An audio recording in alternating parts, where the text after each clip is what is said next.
I'm sure you've heard the news, but not like this. Get ready to dive into what's happening in the world of MMA. We're your go-to spot for fight night predictions, fighter interviews, and all the behind-the-scenes action you crave. And now, the moment you've all been waiting for. Give it up for your host, the one and only Panda. What's up, everybody? Daddy from PandaMMANews. We have Big Sloppy over here. Big Poppy, don't get it twisted. I'll drive all the way down there and spank your ass. You'll do nothing. You'll do nothing. You'll do fucking nothing. Your foot is a balloon. Until I have to, sucker. Nope. But we have a pretty special episode for you guys today. We have Kris Moutinho joining us and Mike Harrington from the Believe You Me podcast. So we're actually just going to go ahead and cut to the Kris Moutinho interview. So enjoy, guys. All right. So now that we're recording, so you got any other fights you're training for coming up? Right now I'm just kind of just in limbo. You know what I mean? I'm kind of just trying to improve what I have to improve on. Again, I'm an imperfect person. I have a lot of holes in my game that I gotta tighten up every day. So I'm taking that time to tighten the stuff up, because I know my next fight, regardless of where it is, whether it's in the UFC or it's on a local, is going to be somebody good, somebody tough, that's right there on the cusp as well. So again, I got to be ready for whoever it is. Get my diet in check. I've been a fat slob for the last. Fuck, me too, bud. Me too. It's tough, man. When you get a taste of that good food, huh? Yeah, I'm just a fat kid at heart anyway. You know what I mean? So it's like once I start, as you can tell, me too. Yeah. Once I start going, it's hard for me to wanna have the motivation to cut weight and keep my diet in check. So I've been fighting my last couple fights. I've had a few fights at 145, and again, I realize I was always a small 35er, let alone a small 45er. So I shouldn't be fighting there. But everything's working out. You know what I mean? Like I said, I'm on like you said, I'm on a 4-fight win streak. I'm ready to go. I'm just gonna be ready if something comes up sooner where the UFC gives me my second shot. You know what I mean? Then I'll take it. If not, I'm looking to fight sometime October, November, something like that. Okay, cool. And you haven't heard anything from like the UFC or anything yet? My manager and Coach Tyson, he puts my name in all the time for like short notice things. And again, they're like, "Oh, he's right there. He's just got to keep going." You know what I mean? Like they tell me, like, it's just the right one. You know what I mean? The right fight. If the right fight comes up, we'll take him. You know what I mean? I'm right there, but who knows, man? Realistically, I might never get back. I might not. We'll see. You know what I mean? I'm not. Oh, you're an animal, dude. You'll be back. Dude, I was an instant fan. Like when you came in and you fought Sean O'Malley, call him a little bitch. He's a champion, dude. You walked him down the whole time. Like I've never seen him look so exhausted at the end of the fight. He was laying there, and you were just pressuring him the whole time. It was like, fuck, man, you're a beast. Yeah. And I just feel like after that, I think you were on a four fight contract, and you fulfilled that. I don't see why they don't give you another shot, especially with seeing that you're on a 4-fight win streak after that. No, yeah, it's the way the UFC works. You know what I mean? You get a 3-fight contract, and if you win, they keep you. If they don't, you get cut, and that's what it is. They have the right to execute whenever they want to execute the cut. And again, I lost my second fight in the UFC to a guy that I really should have beat. You know what I mean? I lost to a guy that was on a losing streak, a guy that I really should have. He's a good fighter. I'm not here. I have nothing but respect for him. He beat me pretty bad. You know what I mean? So it's like, not like I have any right to talk about anybody. Like, you know what I mean? So again, but it was a guy I think I should have beat. The way the fight was going, I was executing everything I needed to execute.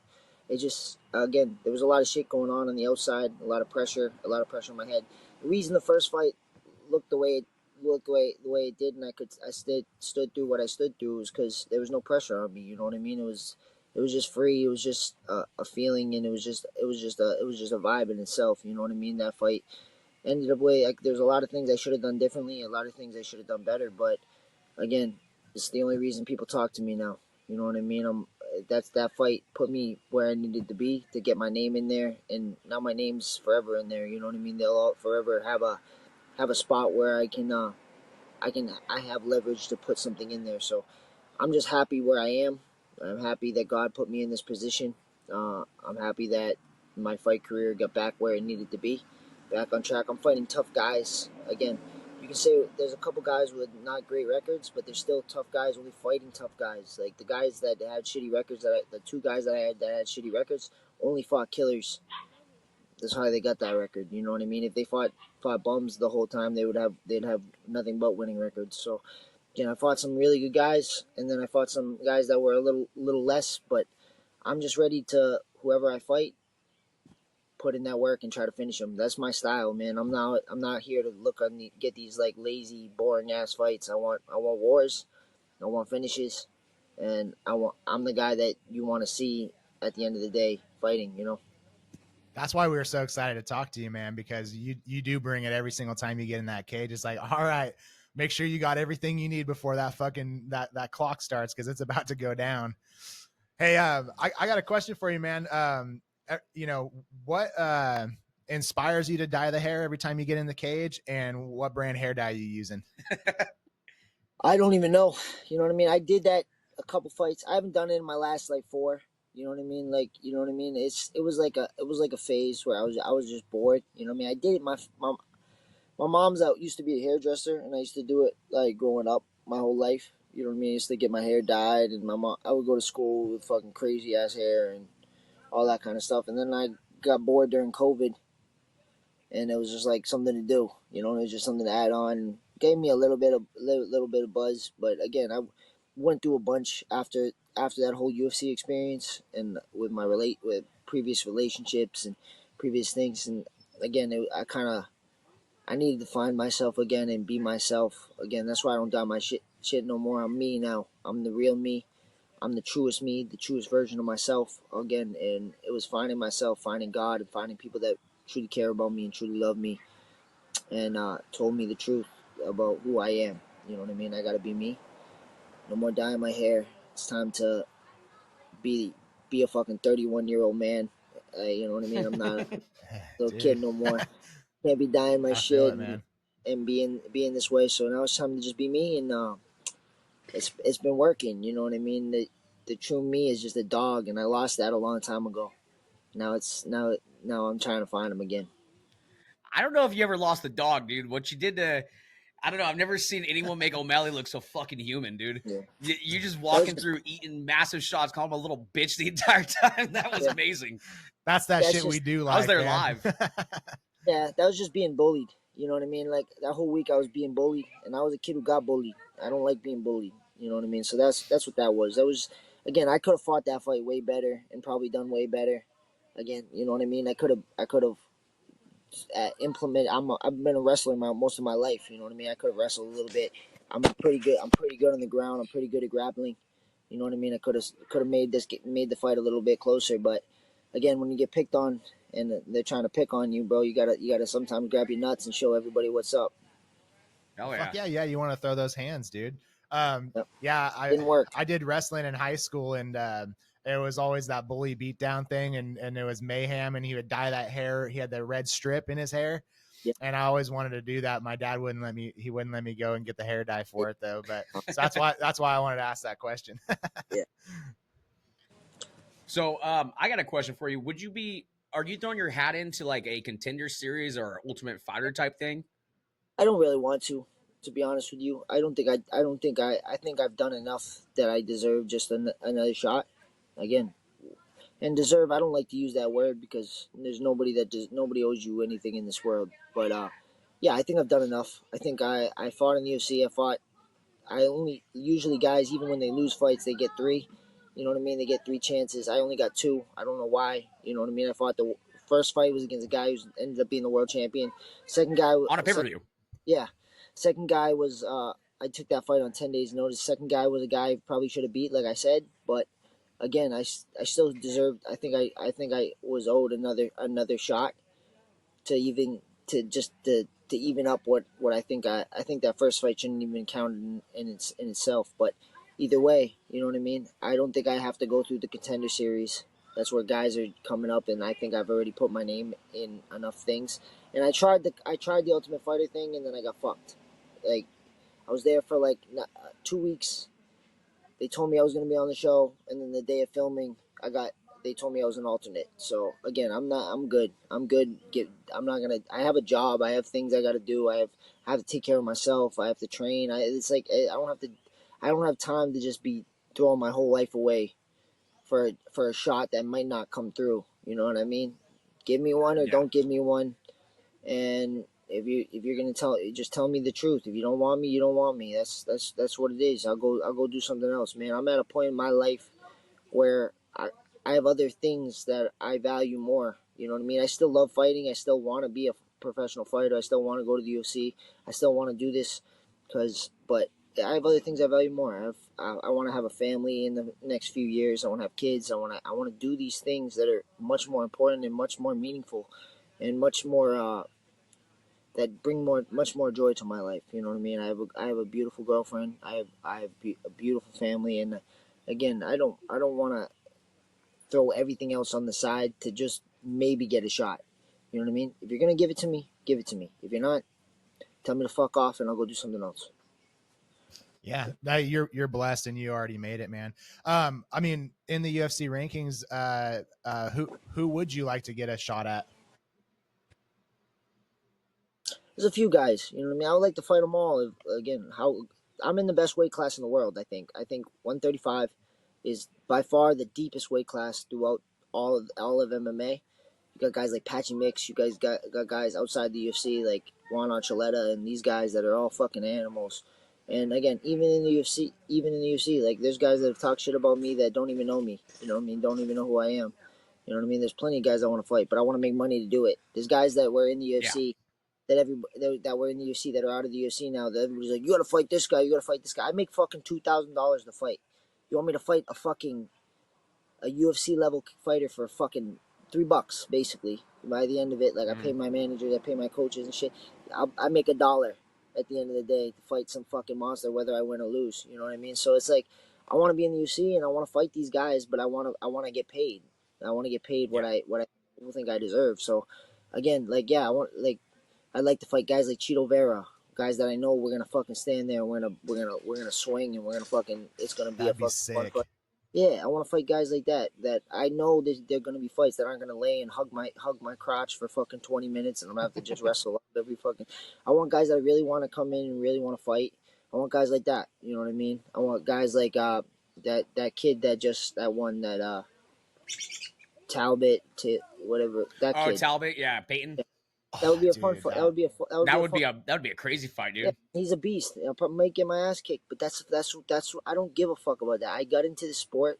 I'm not afraid of an ass whooping. I'm not afraid of getting fucked up. You know what I mean? I wanna go in there and I want guys that excite me and guys that make me know that I'm really gonna get into a fight. I'm really gonna be able to test myself.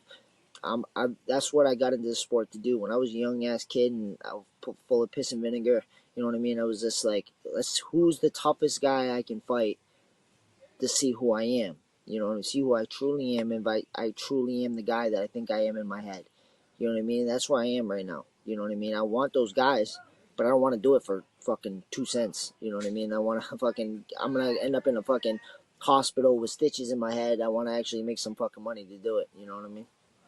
Yeah, because like you said, you're wanting to go into that chapter and start a family, and you got to have money to be able to do that. So it only makes sense, and I think you deserve a good payday.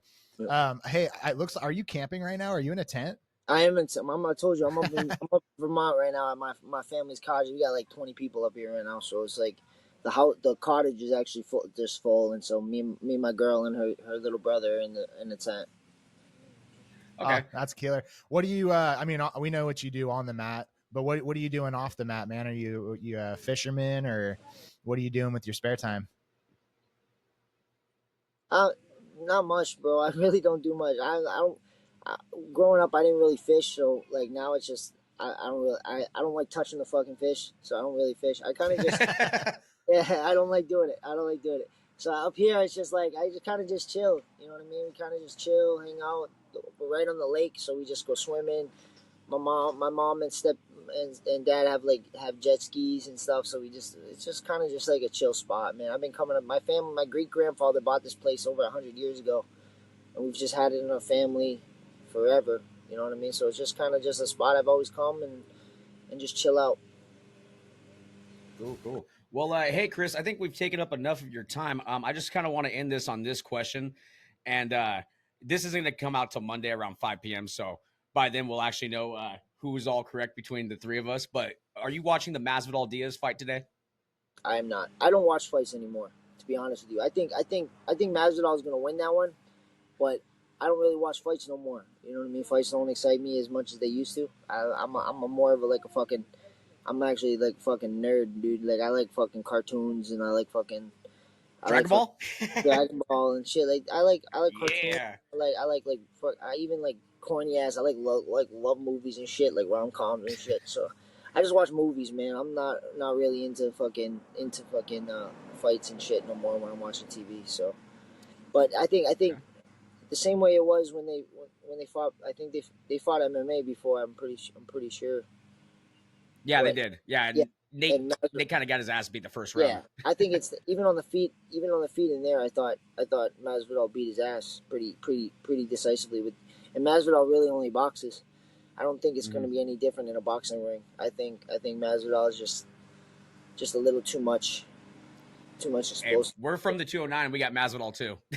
I literally work out of Stockton, dude. I'm right there in Nate Diaz territory. But yeah, I mean, you can't be blind to the reality of like who's actually going to show up and bring it, and that's kind of where we're at too. We both think Masvidal's got it. Yeah, as a dude that takes a lot of damage, Nate takes a lot of damage. He's taken a lot of damage for a very long time. You know what I mean? I just don't see it happening. But every time I say that kind of shit, I'm wrong. So who fucking knows? You know what I mean? Fuck, dude. If you saw our picks last week, you wouldn't listen to a thing we say. We're just a fucking bunch of average Joes that care too much about MMA. Well, hey, we're going to let you go. But when we get off this call, can you just stay on for like just a second? Because you're on your side, the video has to upload in order for us to be able to download it. Okay. Well, thank you for joining us. I appreciate it. Well, that was Kris Moutinho. Thanks again for joining us. Super cool guy. Hopefully he makes it back to the UFC. Like to see him do it, try again. Scared to touch fish, but never scared to get in a cage and throw down. That's what we love about the guy. Scared to touch fish, not fist. Fuck around and get fisted. And he's serving them up, hot and throbbing. Hot and throbbing. Live, laugh, throb. You know, that's the theme of today's episode. But here's the interview with Michael Venom Harrington. Oh, Harrington. Panda. What's up, Michael Venom Harrington? Dude, I feel like that Spider-Man meme where it's like, Hey, Brian said I'm the better looking version though, so. I don't know, dude. You might have to say anything to put me down, dude. Yeah, fuck Brian. Damn, dude. Did you get that Joe Biden podcast juice in you? There we go. There we go. We can't tell if it's us or if it's you. No, it's definitely me. I did not take my Joe Biden juice, clearly, because I forgot to plug in my. I died the moment I joined. Classic. Oh, that's good. Yeah, dude, we just watched the Believe You Me last night. That was interesting. That was fun. Hearing Bisping talk shit about Gaslam. I don't know. He didn't say his name. Did you hear the name Kelvin Gastelum brought up? I didn't. No, I didn't. But we all knew what was happening there. We all knew. So how's it going, Harrington? How was your 4th of July? Bro, my 4th of July was incredible. I went to a friend's, one of my girls' like friends' places, and it's like, dude, the first 2 4th of Julys my wife and I were together were awful, right? Like one time we went to Bushwick and there was it was as many gunshots as there were fireworks. Like it was a war zone out there. And then the following year I took her to my boss's place he brought like 2 pounds of like red meat for like, I don't know, 30 people. Like it was just, the guy had no clue how to throw a barbecue. So after those 2 disasters, Alex was like, I'm taking over. We're doing what I want to do every 4th of July. We ended up at one of her friends' places, catered event. Baby was swimming around the pool, having a good time. We were able to get out of there right after dessert, right as the fireworks started, caught like just enough of that, got home. It was incredible. Incredible 4th of July. How about you guys? It was all right. I just stayed home with my dog. I got a husky, and I didn't want her to get all freaked out from the fireworks and everything. And I live in Stockton, so who knows if half the fireworks are gunshots, you know? That's what I'm saying, dude. Like that's the Bushwick corollary. Well, the other part of it is California doesn't let you have all the fun stuff. So we have to, my buddy goes and he drives and gets all the good fireworks from Nevada, comes back and puts on the show. So yeah, but same thing, man. As soon as the fireworks were done, we pieced out, we made it home and didn't have to deal with any of the crap. Nice, dude. I like the black hat, black shirt, black glasses motif. Like it's very, you guys seem like security for a very fat entertainer. Well, I am the fat entertainer. That's why I wear black, so I don't look as fat. It's slimming. Come on, man. Like Jelly Roll keeps you guys around to look slim. Exactly. Dude, that's right. You got it. Dude, so we were just watching on your Instagram that boxing match at Skankfest. Which one? It's your most recent one. It was the guy you fought that looked like a praying mantis. Choked out an alligator. Wait, what? Harrington versus Dylan. Oh, that was a fun one. Oh, that was great. Yeah. I love that. I was watching that, dude. It was pretty fun to watch. You just sat there with the guard up waiting for him to gas out, and it was time to go. Dude, that was wild because so we did like a whole video series for Gas called Fight Journal leading up to that. And you could see like Dylan and I kind of like we trained together. Like we were not, Lewis was not paying for 2 camps. You know what I mean? Like we went like one day a week to go see our boy Diego. And I just watched him like going absolutely insane on the bag, throwing like, 16, 17 punch combos. And I was like, oh, this kid has no clue what's going on. This is going to be so fun. And that was it. Yeah, the whole game plan there was high guard, let him gas himself, and really get in his face and apply pressure the moment he seems tired. That was great. And then the great Hanada Laranja was on commentary for that because it was at Ellis Mania at Skankfest, and he's boys with Ellis. So he hopped on, and he was shit-talking me like crazy. And we happened to have him on BYM like 2 days later. And he's like, oh, the fucking guy with the hairy back. What's up, dude? Oh, that's great, dude. That's usually my game plan. I've done Muay Thai for 7 years. I'm the fat guy in the class. So that's my game plan. Throw up the high guard, let him gas out, and it's my time to fucking take over. Dude, just provide like a big surface area. Give them a big target to hit and let them wear themselves out. Oh, brother, I'm 300 pounds. I got all surface area. 300 pounds, but he's the most flexible motherfucker ever, dude. Dude, I do. You judge a book by its cover, more. he's kicking you in the head. It's crazy. Yeah? He's got that question mark kick. Bro, for real? You're 300 pounds pulling off question mark kicks? Yeah. No joke. I'm not even. That's terrifying. I followed you on Instagram. I got all my training videos on the account I followed you on. So if you ever get bored, you can see a fat guy throw some high kicks. Yeah, I'll check that out for sure. That sounds hilarious. Yeah, it sounds hilarious. You look like my baby doing it. I love it, dude. You doing some drinking for the fights today? Nah, man, I don't drink alcohol. I quit drinking in 2007 or so. So I'm strictly psychedelics for fights. Okay. So you hit the old vape pen? Nah, dude. Like fuck it. I'll go into it. So when I was at MSG, I got hooked up beyond belief with the floor seats by Bisping. And I may or may not have munched some mushies like right before going into MSG. So there's like a great picture of us like sitting like literally front row cage side. And I'm like, my eyes are just pinned sitting next to Bisping, like trying to take it all in. Dude, it was insane. Needing to ask Jamal Hill to please move while he was getting interviewed by the camera so I could get my like hoodie from my seats was it was a lot. It was very intimidating. But yeah, that's my go-to, dude. Any kind of like I remember when Volkanovski won the title, I was on acid. Like it is super fun to watch these fights while you are like peaking on hallucinogens. Is that it right there? That's a guy having a good time. Hell yeah, brother. Dude, you saw the human octopus in the cage. Yeah, dude. That was a fucking dude. The art of 8 limbs was in full effect. For real. Dude, when I need mushrooms, I can't go around anyone. I went to a party one time. I had a half ounce of mushrooms, and I just saw shapes. And a giant brawl broke out, and I was terrified. You're going for a 14-gram hero dose and then trying to fucking mingle with people. That is strictly for like getting in touch with your inner child or something. Oh, I felt like a child. I was sitting in the corner crying, dude. It's either a child or like an Ian Gary level cuck. Ooh, dude. Ooh. I did hear Marriott has officially changed the name of the chair in every room to the Ian Gary chair. Yes. I love it, dude. That's getting clipped. That is awesome. Oh, dude. So, so you watching the Masvidal versus Diaz fight today?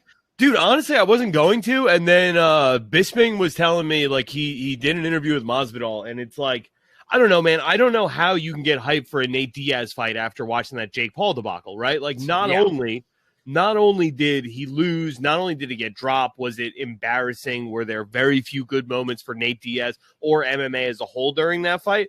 But it was just like, it's just sad to see Nate, like, you know, on the other side of like the, you know, fuck you, like, you know, the like that kind of fire is out of him a little bit. So that's been kind of rough to watch. But talking to Bisping, knowing how much Masvidal is trained for this and prepared for this, like, this is somebody like Nate who's been talking shit about the doctor stoppage in New York for, you know, 5-6 years now, something like that. So for him to get like an emphatic W would be nice. And the fact that he has been training his ass off, has a 3-fight break from the UFC. So he's got to look stellar in this one to get that next contract, right? Like, be it Jake Paul, be it Mike Perry, Darren Till, a rematch there even would work. Whatever the case you want to put, like these ex-UFC guys who are now in the boxing space and can make some money, I'm hyped to watch what Masvidal can do with this. And on the off chance that, you know, Nick Diaz is in camp, right, for this Vicente Luque fight. You know, Nate's always more motivated when Nick is around. When Nick is in shape, Nate's going to be in better shape. So it's like, if I can watch the Diaz brothers coach each other up and see Nick turn Nate into a competent boxer, that's enough to get me to tune into this one. Yeah, we're gonna be watching it here. We got a projector that comes down here, dude. We're from Stockton, man, but I don't know, dude. I see Masvidal just starching Diaz. Ooh, starching him. Yeah, I just see a knockout because, I mean, think about it. Jake Paul dropped Diaz almost out of the ring. He hit him so fucking hard, he went through the ropes. And Masvidal has been doing this forever. And I just feel like this is kind of my own personal mindset, but I feel like Masvidal is going to call for the winner of Mike Perry and Jake Paul. Mm-hmm. And I feel like outside of, you know, anyone who's not signed with the UFC, I think Masvidal is the best chance for us to get this fucking Disney kid out of here.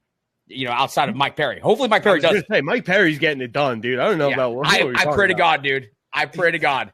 Because if he doesn't, I'm telling you what, dude, I'm lucky I'm not married because I'd probably hit my wife. I'm going to kick somebody's dog if he loses, man. Someone's getting fucked up. Dude, they can't take, Speaking of people can't take mad, Mike man. Perry. Like, dude, fine. Tyron Woodley, none of us liked him, dude. Ben Askren, he was never one of us. Fucking, you take Mike Perry? Yeah, that's where you draw the line, dude. Hey, but, you know, speaking of people getting mad, has there ever been a situation where Michael Bisping got so mad he just popped that eye out and threw it at you?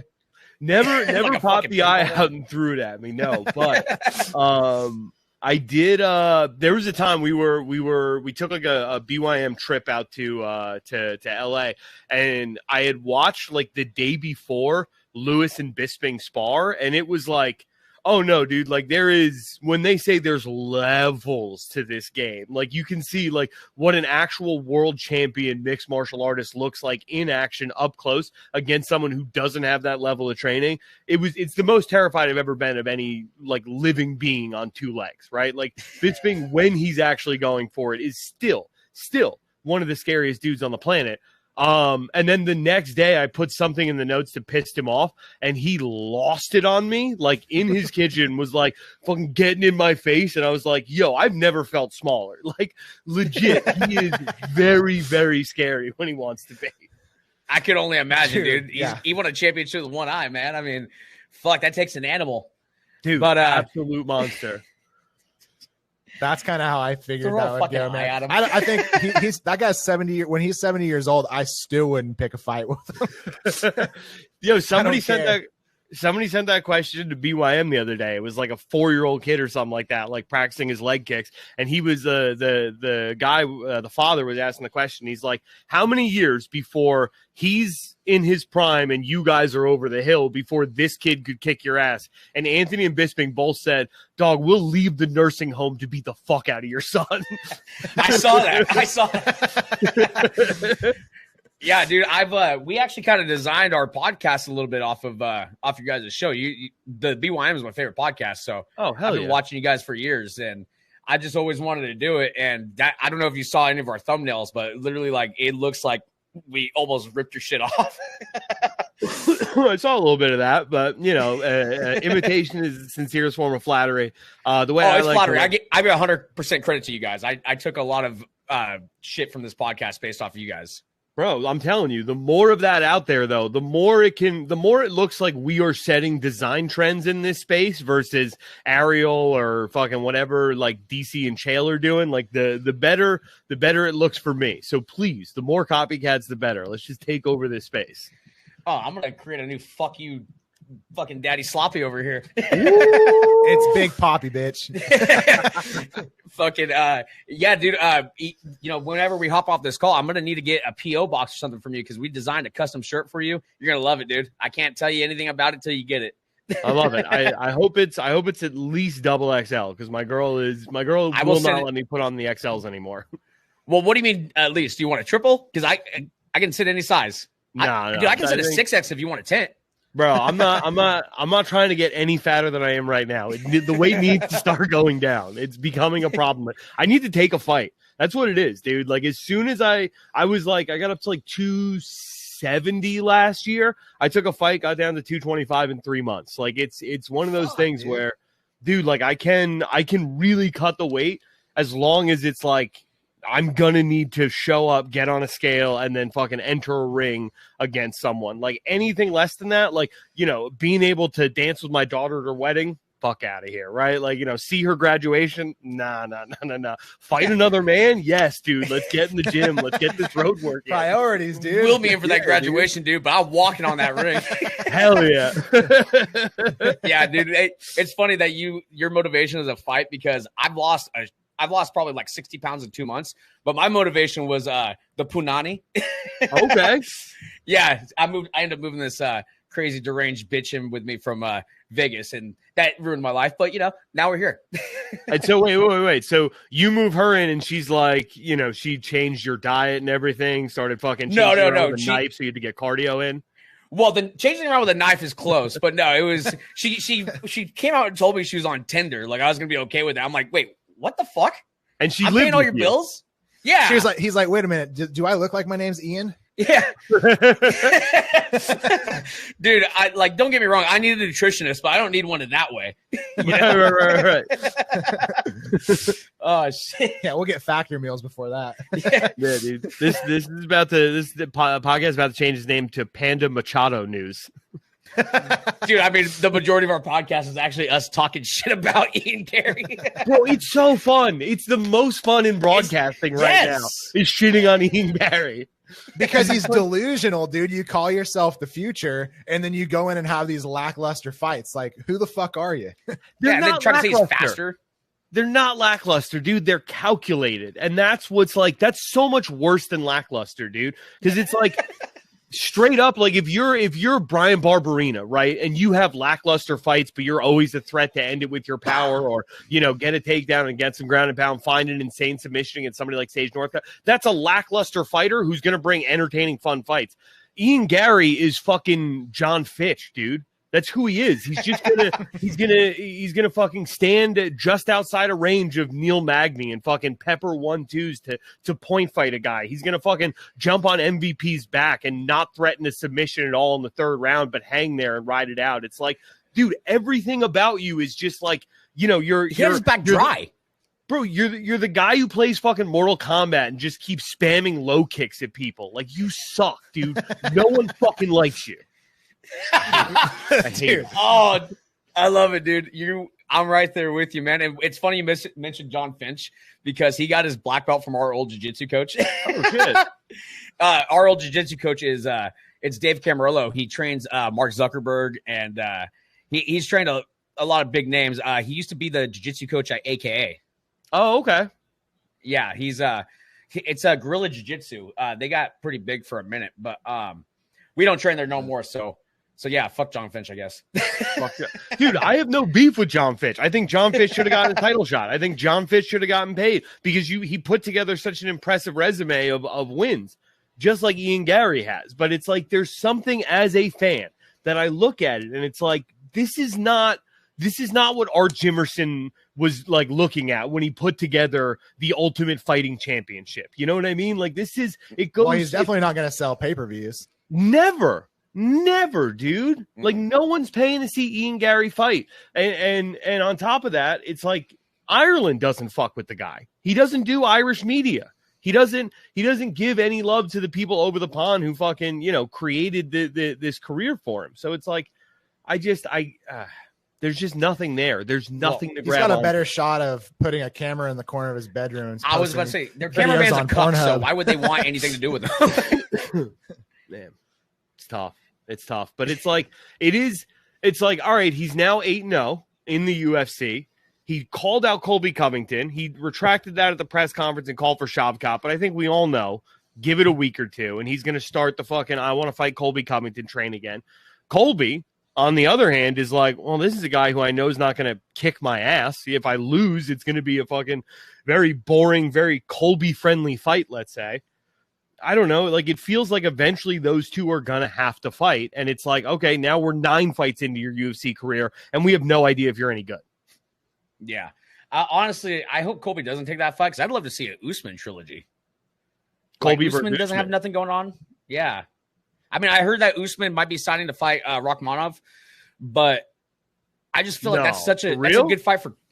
Well, that's what's going around the Twitter/X space is that Usman is planning on fighting Rakhmonov. I don't know if you watch his podcast with Henry Cejudo, but he was pretty much saying that he helped him train for a bunch of fights, and Rakhmonov is going to disrespect him by calling him out, and he is now going to bring out the competitor himself. Hopefully saw that like a Dan Hooker thing. Yeah, I saw that quote. That was from maybe 3-4 weeks ago, something like that. Yeah.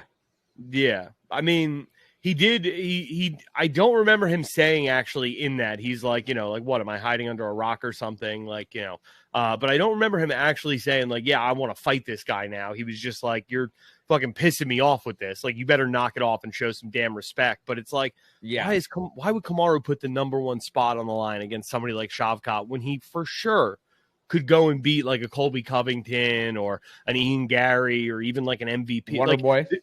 There's so many guys at 170 right now that he could just, easily beat. Or 185. Or 185, sure. I mean, I don't know. I don't know what he's going to look like at 185, dude. Like, you can't judge the Hamzat fight because Hamzat's an up jump 170, right? Like, yeah, and he rolled off the couch to take that. Right. What's Kamaru going to look like against Robert Whittaker? What's Kamaru going to look like against fucking, he says he'd never fight Izzy, but like a Dricus? Do you think there's any world where Kamaru Usman gets through a Dricus Duplessis? Not a Dricus, but I mean, we saw him fight Robert Whittaker at welterweight before. Did they fight? I'm almost positive they fought. I know he fought Sean Strickland at welterweight. Yeah, I know he fought Strickland. Here, look, I'll pull up his shirt dog real quick so I can be positive. That would like a complete fucking idiot. Really? Because I remember Robert did take some L's at 170. So maybe I'm talking out of my ass here, and it's like, yeah, why not? If that's no, I think I'm the one talking like an idiot. No, it was Sean Strickland. I got it mixed up. Right. That's why I was I've got to look it up. I was gonna say Strickland, but then I was like, wait a minute, no, Usman does have the dub there. What's crazy is the landscape would look so much different, if Usman would have just got off the gas in that fight against Leon in that when he got head kicked the first time around. How much different would that division look right now, and the attitude of how people look at Usman? We'd have an active champ. Yeah, for sure. Fuck. Yeah, I mean, I think the landscape of the division wouldn't be that much different, right? Because it's like you don't get the Colby fight because you're not booking Colby for a trilogy of title fights with Usman. So Bilal might have gotten his shot earlier, but I think Usman walks through him, and maybe like this next one would have been like Salt Lake City, Shavkat versus Usman. But like I don't think it's that much different. Like the young contender, the young crop of contenders that's coming up at 170, like still kind of need to fight each other to figure out who's the true guy. Yeah, I'd love to see Kamaru Usman versus Jack Della. Yeah, that'd be sick. I wanted to see that Jack versus Shavkat fight so bad. I'm very upset that it got messed up by Jack having like Mercer or whatever the hell it was. But yeah, man. I mean, it's so tough to find a fight at 170 that doesn't interest me. That doesn't like other than ones that include Ian Gary, obviously. Like, that division he can just fuck off, dude. He's like the Uncle Ive of that division. He is. Like, you know, I don't know, man. It's tough. But hey, Mike, you know, we appreciate your time, and I said 10 minutes, we're already over that, but let me end this on this. I think we're all in agreement. We got Tom Aspinall at 304 over Curtis Blades. Who do you have in the main event? So I don't know, dude. I always get shit for this, but I think Bilal looked better. I had action on Bilal in that fight.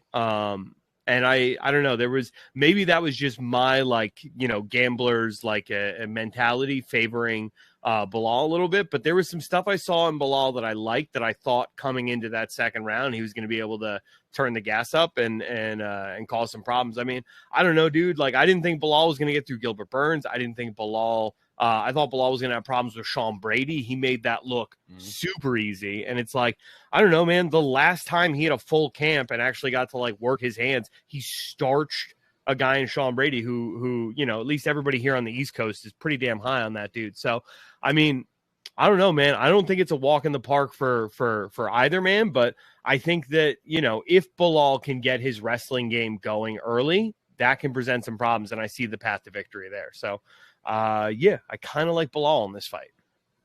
Okay. I like it. Who are you guys on? Dude, honestly, I don't know. I might turn off the pay-per-view at that point because I don't care about either of them. I think Leon gets it. I think he goes full Throbby Lawler. I think he just fucking starches him. Yeah, live, laugh, throb, brother. Dude, so what do you think about this? Because I had this argument with Bisping so much. I was like, why in God's name, if you have Tom Aspinall on a card, one of the most marketable stars you've ever had come over, you know, from across the pond, I really do think it's Bisping, then Aspinall, then probably Till, as far as like most marketable fucking UK guys.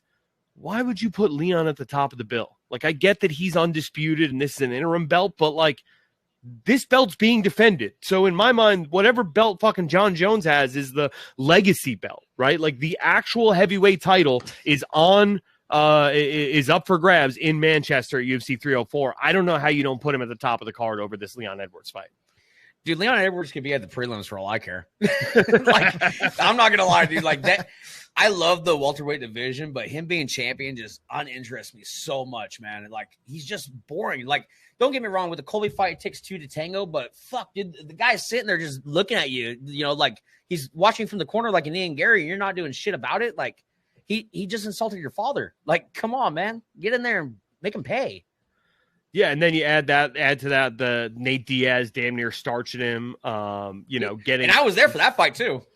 Damn, that must have been dope. That must have been. It was pretty cool. There must have been no better feeling than being in the building when fucking Nate cracks him, stuns him, and hits the point like that. Oh man, that brings out like the little kid in MMA fans. Well, I can tell you a better feeling if he didn't point and he just finished him. Yeah. The point's pretty iconic. The point sticks in my mind. It is. Dude. It is. And it was cool because when he walked out, everybody lit joints in the building and everything. So it was awesome. But we'll let you go. But make sure you send me your address on X so I can send you some gear. Dude, I'm gonna for sure. 1 second. Michael Venom Harrington, man, what a fucking guy! Can't believe that he munched down on some munchies and sat cage side with Bisping. It's pretty wild. Fucking terrifying, dude. I highly don't I highly don't recommend doing that, but he's a beast for pulling it off. Or at Just a least, cyclops and a fucking homeless guy doing mushrooms right next to the cage. Oh, that's good. Wait till he sees the thumbnail for this episode. That's where it's gonna be fucking amazing. he's But like, cool. Glad I hopped in with those guys. exactly. He's like, cool. Call me a fucking homeless guy and make fun of my cyclops boss.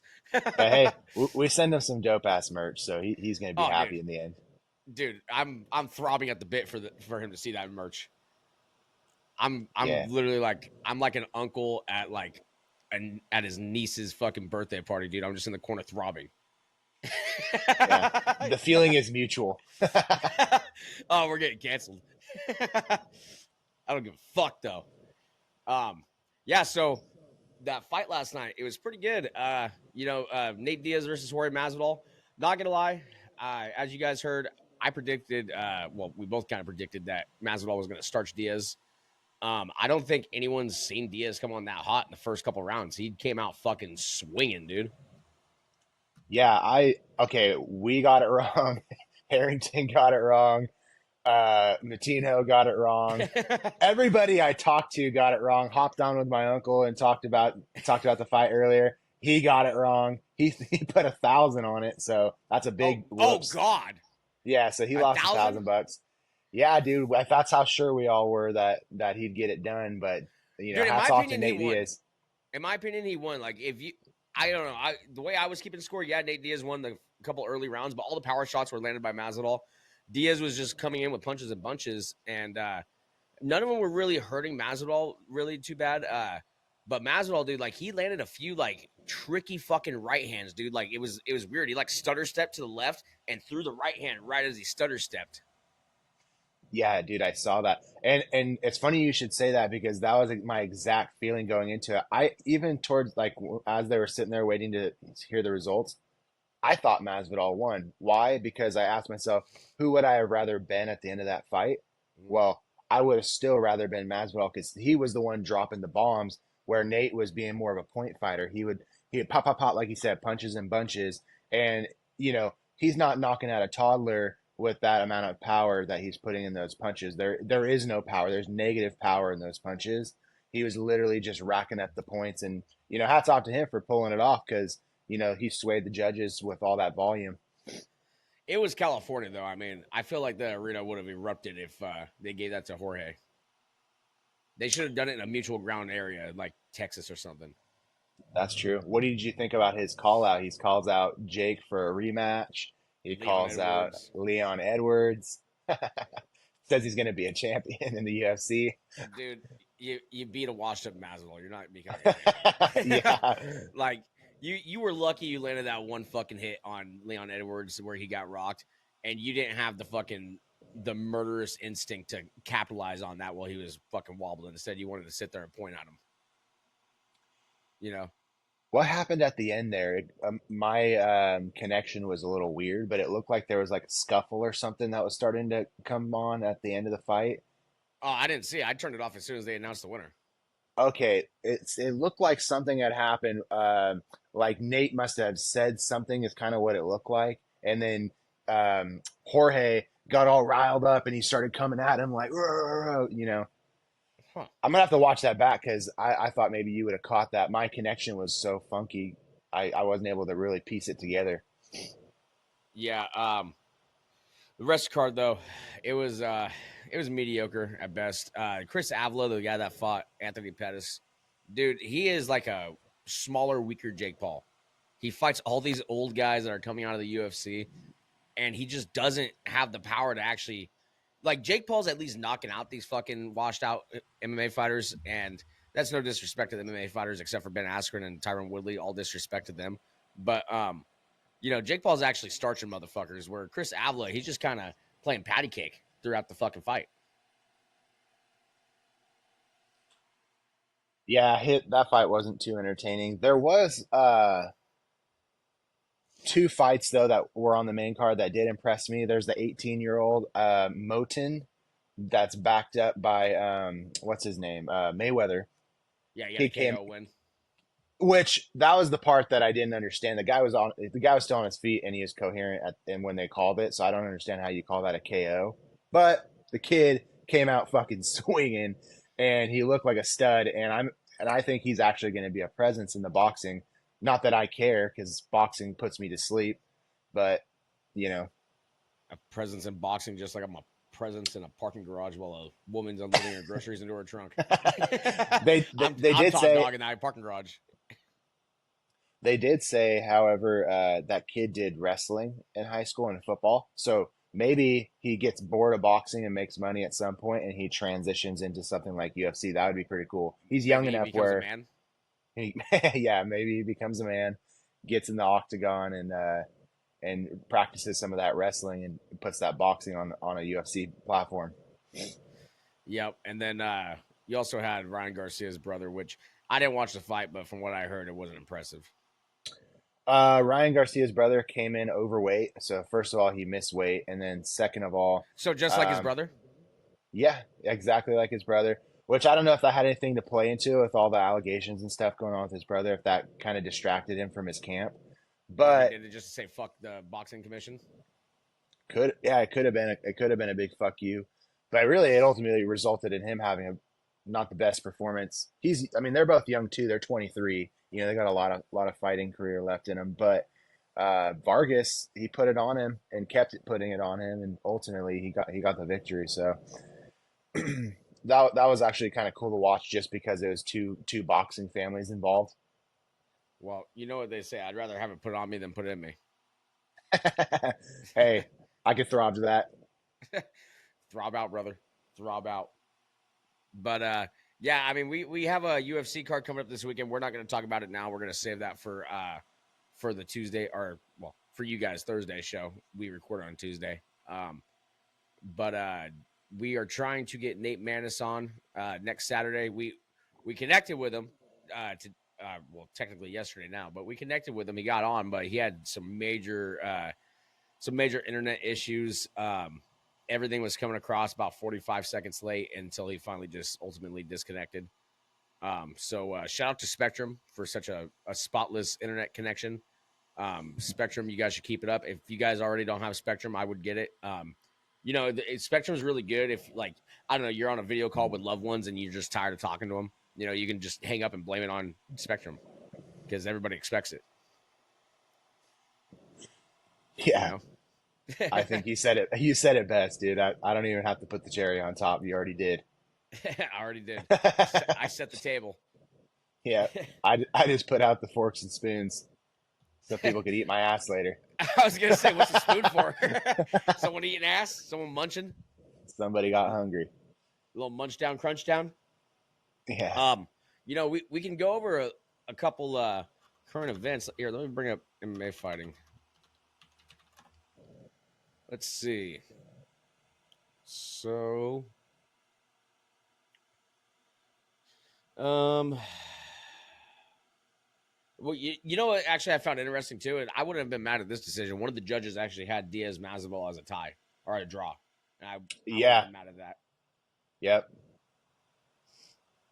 I'm not seeing anything that we haven't covered on something to cover really quick is they panned in to show Nate Diaz getting ready for the fight.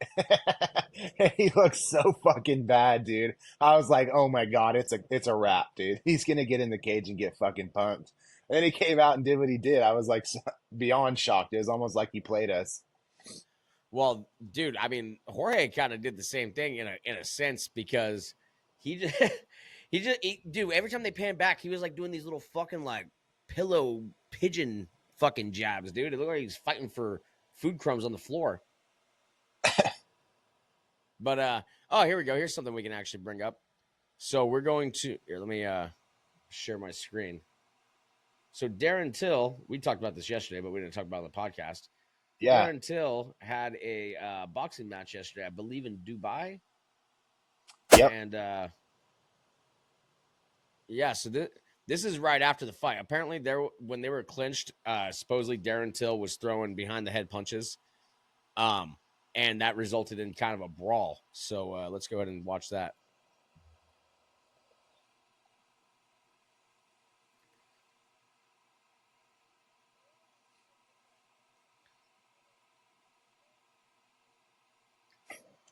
Harrington's still a scrappy little motherfucker, huh?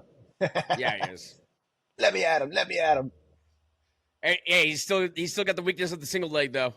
I know, dude. Doesn't matter what fucking platform he gets on. Now, he did have kind of a cool call out after. He called out Mike Perry and Tommy Fury. I'd say go take Tommy Fury before you try Perry. Tommy Fury, that could lead him into a Jake Paul boxing match just because Tommy Fury beat Jake Paul. If he goes out there and, I don't know, maybe throws some behind the head shots on Tyson Fury, or not Tyson, Tommy Fury, and wins that fight, then, he has a claim over Jake Paul. He beat the guy that beat him. Oh, here's another one, dude. This is almost criminal. So I'm going to share my screen. This is the payout for the Jorge Masvidal versus Diaz card. Dude. So Jorge Masvidal, we talked about this yesterday, but Jorge Masvidal he made $300,000 to fight. And Nate Diaz made $500,000. How the fuck that works, I don't know. How Anthony Pettis is making $50,000 more than Jorge Masvidal on Jorge Masvidal's own card with his promotion doing it is beyond me. I don't know if maybe it's in the contract that he gets a bigger return than Nate Diaz from the promotional side. But that's not even the worst one, dude. The worst one is Sean O'Malley got paid $1 million to commentate. No, that's not. Well, I mean, that's actually pretty cool. But no, the worst one is, this is one of the worst ones right here. $600. $600 to go fucking fight while your opponent is making $18,000. Bro, Steven Dune, $500, bro. Oh, I know. Where do you see that? Because I was trying to look. Yeah, right above, now below you. Oh, right here. Yeah, okay. Yep. $500. But his opponent made $2.5K. So I mean that kind of, I wouldn't feel as bad. But if you make $600 and your opponent is making $18,000, like there's something wrong. There's something wrong with that. Pretty big pay gap. That's a massive pay gap. And they're both men apparently, so there's no reason for it. Yeah, they're both men. It's somewhat, but yeah. So I mean, that's pretty much all we guys got for you today. I mean, really, you guys should just be fucking thankful that we had Kris Moutinho and Mike Harrington on. If you're not, you can go fuck yourself. And you guys, we see you viewing, but some of you guys are cucking our channel right now and not subscribing. Or liking, dude. Like and subscribe, you fucking cowards. Don't be Ian's, okay? Yeah, don't watch from the corner, dude. We're not nutritionists. We're not with your wife. Yeah, clearly, we're not nutritionists. Yeah, we eat what's cool, okay? Dude, oh, that hurts to do. I'm so sore. Oh, I had a mean chest day. But yeah, so anyways, make sure you actually do what you're supposed to. Like, subscribe. Don't try to cuck us out. And yeah, like I said 2 videos ago, hopefully you guys still aren't dirty fucking virgins. Later.